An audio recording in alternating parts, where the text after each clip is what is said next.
السلام علیکم، welcome to Sharjeel TV. آج ہم چائنی سول وار کے متعلق بات کریں گے۔ طویل چینی خانہ جنگی اپریل 1927 میں شروع ہوئی اور چینی کمیونسٹ اور چینی قوم پرستوں کے درمیان یہ ایک تنازع تھا۔ یہ جنگ 1950 میں ختم ہوئی اور اس کے نتیجے میں چین میں عوامی جمہوریہ چین اور تائیوان میں جمہوریہ چین کا قیام عمل میں آیا۔ یہ کمیونسٹ اور قوم پرستوں کے درمیان ایک نظریاتی جنگ تھی۔ 1937 کے بعد یہ دونوں قومیں جاپانی حملے کا سامنا کرنے کے لیے اکٹھی ہوئیں اور بالآخر 4 سال بعد لڑائی ختم ہوئی۔ جمہوریہ چین نے تائیوان، کیومرے، مٹسو، پینگو اور بہت سے دوسرے جزائر کا کنٹرول حاصل کیا۔ پہلی شمالی فوجی مہم 1926 سے 1928 تک لڑی گئی۔ اس فوجی مہم کا مقصد جنگجوؤں کو ختم کر کے چین کو اکٹھا کرنا تھا۔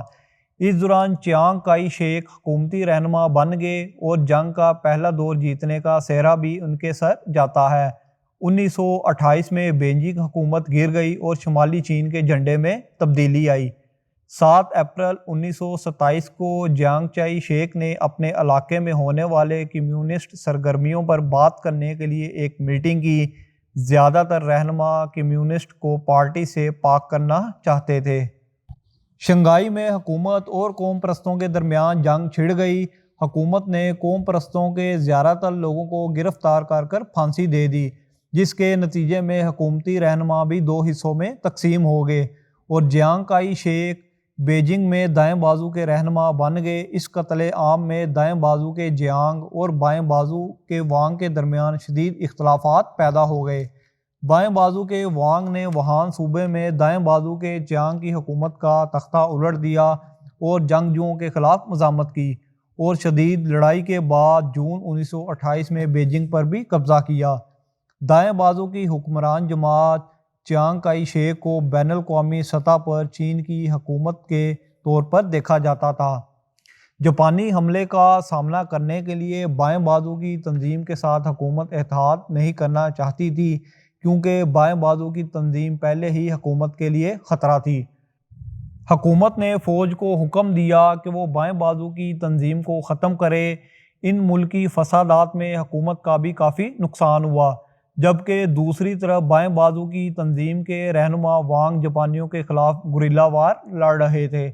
1944 میں جاپان نے اپنا آخری بڑا حملہ ایچیگو شروع کیا، جس نے جیانگ کی حکومت اور وانگ کی بائیں بازو کی تنظیم کو کافی نقصان پہنچایا۔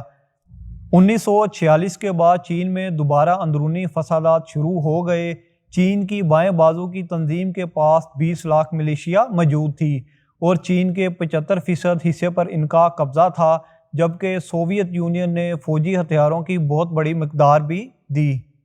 حکومتی پارٹی کو جاپانی اور بائیں بازو کی تنظیم سے شکست ہوئی۔ ان کی شکست کی سب سے بڑی وجہ کرپشن تھی۔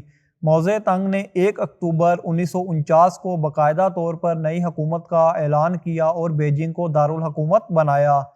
سابقہ حکومتی ارکان اور تقریباً 20 لاکھ فوجیوں نے تائیوان میں سیاسی پناہ لے لی۔ آج تک تائیوان اپنی سیاسی حیثیت کی وجہ سے بھی متنازع ہے۔